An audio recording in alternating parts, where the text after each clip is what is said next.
Vamos passar para o estudo de hoje? O nome do estudo é O Preço da Vigilância.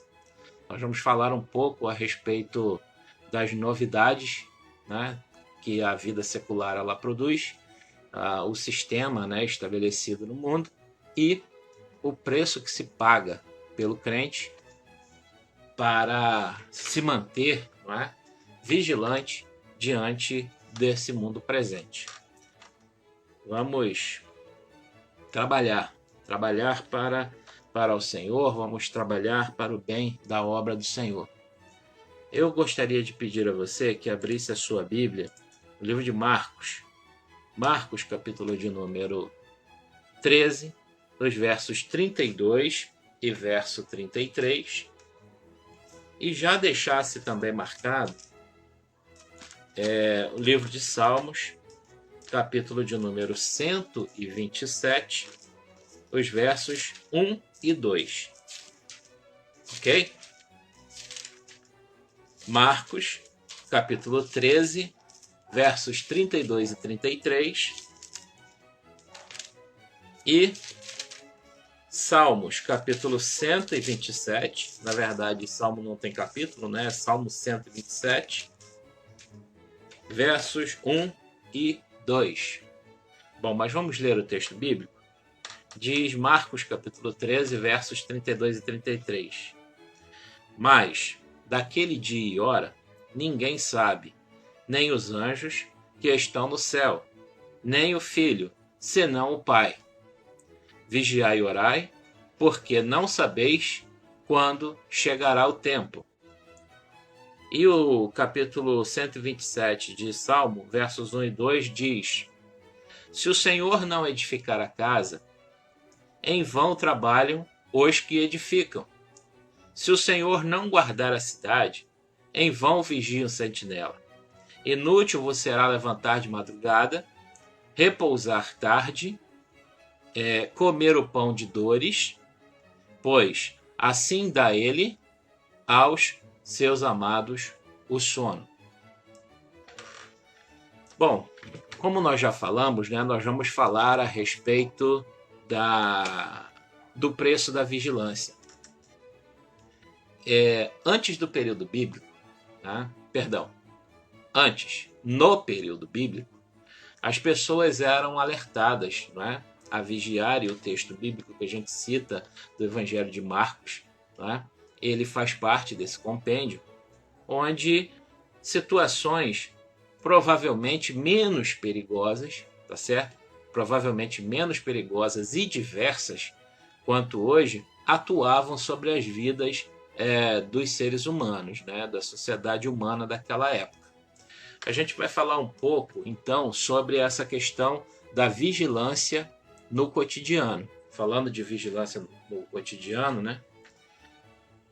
A gente tinha, no contexto da Bíblia, né, situações, por assim dizer, de menor risco. Como é que eu cheguei a essa conclusão? Ora, naquela época não existia TV, naquela época não existia o entretenimento tão diversificado como existe hoje, e também os polos onde as pessoas eles participavam eram em número menor. Então, não tinha, né, a questão de escola, né? As pessoas recebiam educação ou no templo ou em casa, né, com os seus próprios pais, eram instruídos por eles, né? Então a quantidade de relações que essa pessoa, desde a sua infância até a sua fase adulta, né, a quantidade de relações que ela tinha, ela era muito menor e talvez, de certa forma, pressionada pelo ambiente. Quando a gente observa, por exemplo, o período da escravidão, né, e como esse período da escravidão lá no Egito atuou sobre o povo de Israel, nós vamos entender que eles foram contaminados, né, pelo meio, até chegar ao ponto de que Deus decretasse que nem todas aquelas pessoas, na verdade apenas 2 pessoas, dentre as todas que saíram do Egito, apenas 2 acima de 20 anos de idade entraria na Terra Prometida, né, que era Josué e Caleb. Então, é natural compreender que aquelas pessoas que viveram no Egito, elas obviamente foram impactadas pelo modo de vida egípcio, tá? Murmuradores, enfim, né? Sempre causando transtorno, sempre causando problema. Mas voltando aqui, falando a respeito dos pais, né, e as crianças, na tentativa de cuidar dos seus filhos,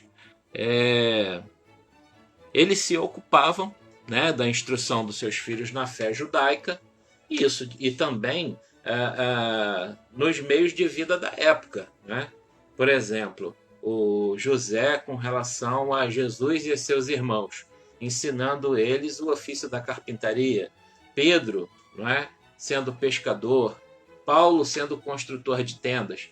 Então, assim, naquele ofício em que eles dominavam, né, apesar de Paulo não ser declarado relativo a casamento, né, mas eu citei o Paulo só para falar a respeito da profissão que ele também ocupava, mas todos aqueles que tinham filhos, né, eles muito provavelmente passavam a sua atribuição, aquilo que eles aprendiam, né, para os seus filhos. Então, de certa forma, pela tradição oral, né, pela transmissão oral, principalmente, provavelmente essas pessoas aprendiam fazendo com seus próprios pais aquele mesmo ofício, seja na agricultura, seja um ofício mais manual, enfim, por aí. Tá? O máximo que esses pais tinham que se preocupar a título de vigilância em relação à educação de seus filhos, né? É claro, a palavra de Deus ela diz lá, instrui o menino o caminho que deve andar e quando crescer não se desviará dele. É o que diz a palavra de Deus, né? Então, o que esses pais e essas mães teriam que se preocupar naquele momento? Vamos tentar elencar a quantidade de questões envolvidas. Instruir desde menino. Se ela perdesse a oportunidade, se ele perdesse a oportunidade de instruir a criança desde a sua terra meninice, havia uma probabilidade dessa criança se perder, não é? É uma das questões. A segunda questão da vigilância era, obviamente, o ambiente rural, que traz elementos selváticos, como, por exemplo, animais peçonhentos, né?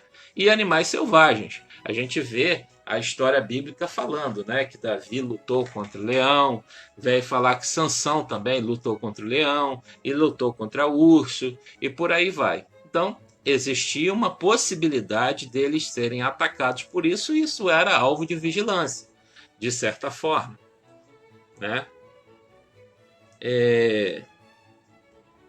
Talvez algumas pessoas mal intencionadas, né? Porque infelizmente pessoas mal intencionadas a gente encontra em qualquer época da história.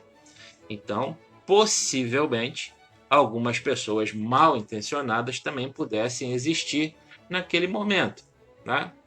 Mas, como eu bem disse, é algo muito restrito, é algo muito pequeno. É um campo, não é, de vigilância constante, claro, não resta dúvida, não é? Mas da mesma maneira é um campo restrito. Engraçado, aliás, interessante, né, que no livro de Jó é relatado ali que Jó ele fazia sacrifícios a Deus, né, na iminência da possibilidade de que um de seus filhos e de suas filhas tivesse pecado. Por quê? Porque eles faziam lá os seus banquetes, muito provavelmente, né, Jó não participava de todos os banquetes que os seus filhos faziam, eram pessoas ricas, muito ricas, não é? E ele acabava que fazia sacrifícios na iminência de que um deles tivesse pecado. Veja o zelo de Jó em relação à sua família de forma preventiva. Na verdade, a ideia da prevenção, ela é traduzida nesse texto de Marcos capítulo 13, né? Ele começa no verso de número 33 dizendo: olhai, vigiai e orai. A ordem é essa: olhai, vigiai e orai.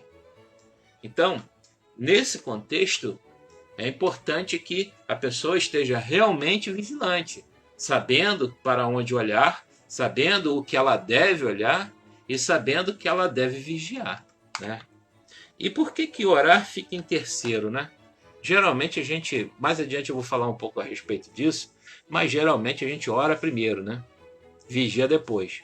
Mas a gente vai entender isso mais adiante.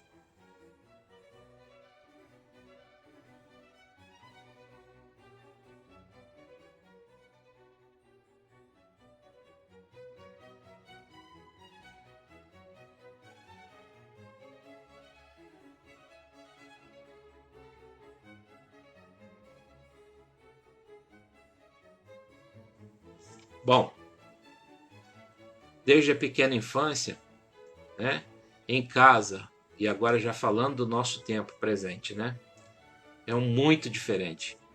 Desde a pequena infância, em casa, nas creches e até a vida adulta, né, os riscos são aos montões no nosso tempo, né?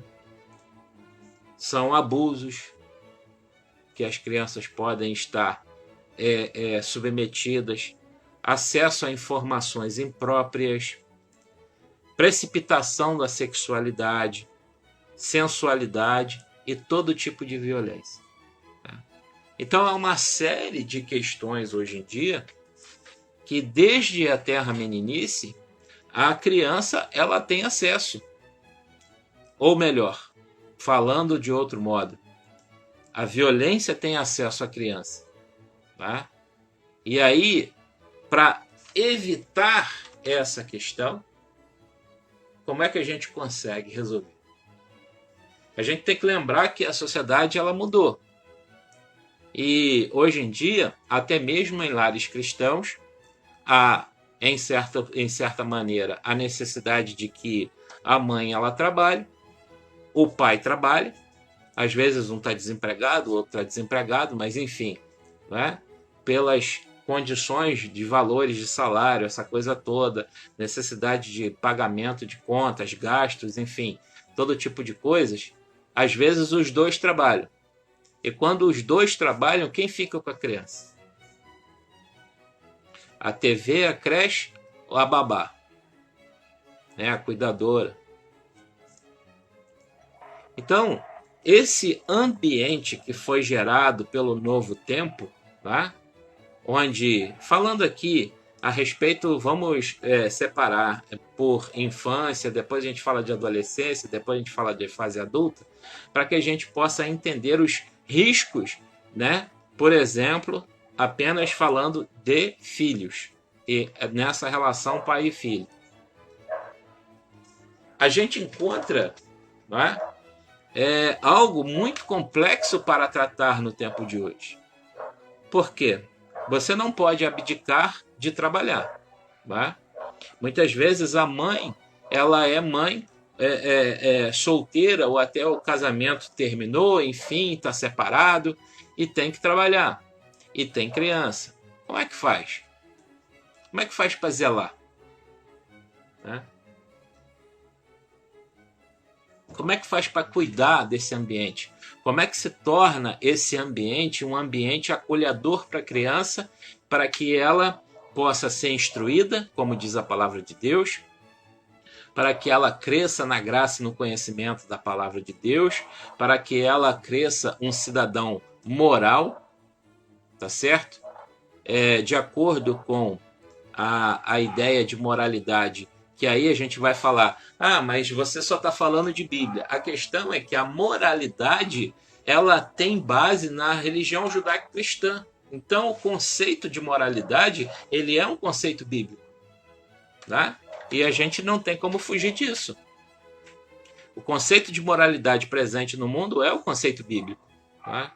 Então ele nasceu assim, né? Agora está sendo pervertido pelas novas ideias ditas progressistas.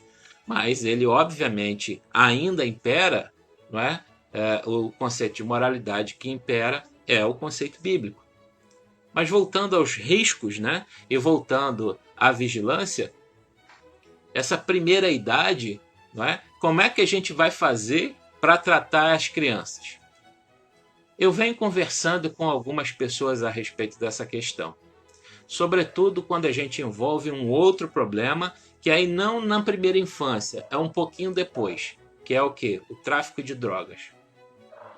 Tanto na questão de se tornar usuário de drogas, quanto na questão de ser cooptado pelo tráfico de drogas e aí passar a ser mais do que usuário, também traficante. Há poucos dias atrás a gente foi impactado por um vídeo terrível de um garoto que deve ter, sei lá, 10 anos de idade, né, já com o cabelo pintado de amarelo, carregando uma arma de grosso calibre nas mãos e cantando lá, se é que a gente pode falar que aquilo é uma música, né? Mas cantando. Como é que faz a igreja? E essa é a pergunta que eu estava nessa conversa com essas pessoas. Como faz a igreja para ajudar as famílias a evitar que essas crianças sejam cooptadas pelo tráfico de drogas? Porque a gente sabe que as nossas igrejas estão abarrotadas de crianças, tá? Mas mais do que isso, a gente sabe que os presídios de hoje estão abarrotados de filho de crente. Tem muito filho de crente hoje nos presídios, tá? Que de alguma maneira foram cooptados. E é nesse sentido que eu tenho aberto essa discussão com algumas pessoas. Como é que a gente faz para evitar que o filho do cristão ele vá para o mundo das drogas, tanto como usuário quanto como traficante? Eu acredito, e estou amadurecendo essa ideia, eu acredito que a igreja vai ter que passar a atuar, porque as famílias estão numa condição muito precária, tá? Por conta dessas questões que a gente tem levantado. A necessidade de trabalhar, tá?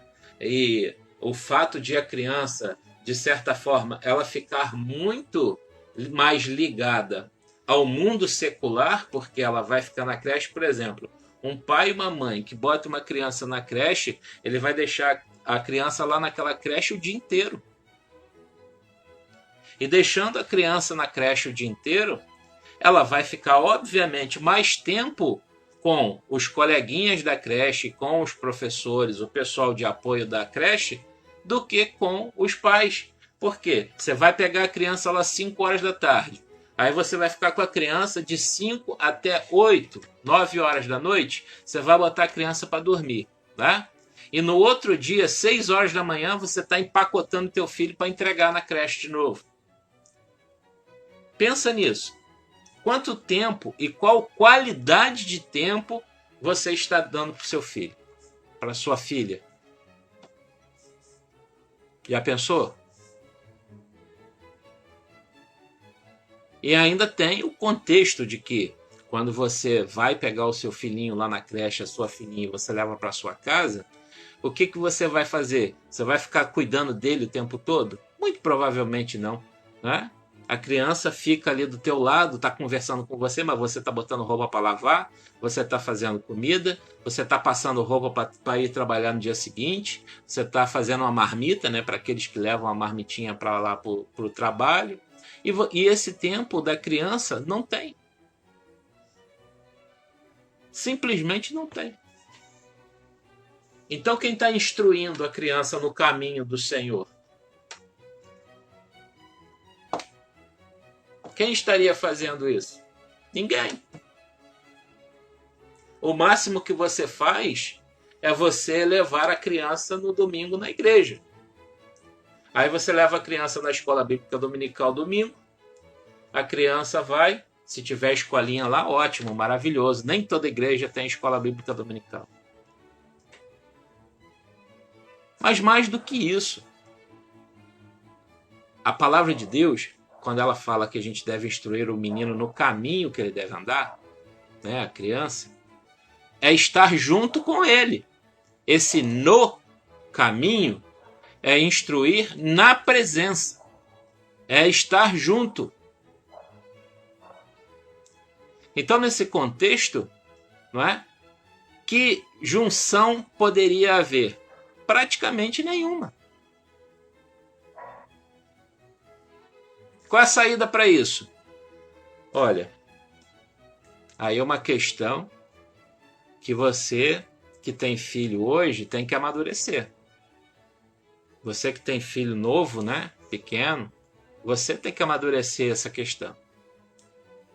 Procurar dar qualidade ao tempo que você tem com seu filho, com a sua filha, né? Para gerar ali uma criança de acordo com a palavra de Deus, não é? Dando a ela instrução, educando no sentido de que essa criança ela seja uma criança que respeite o próximo, tá?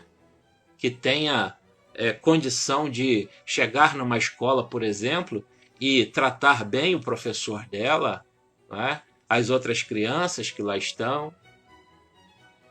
Olha que situação tremenda que está envolvendo essa questão de vigilância.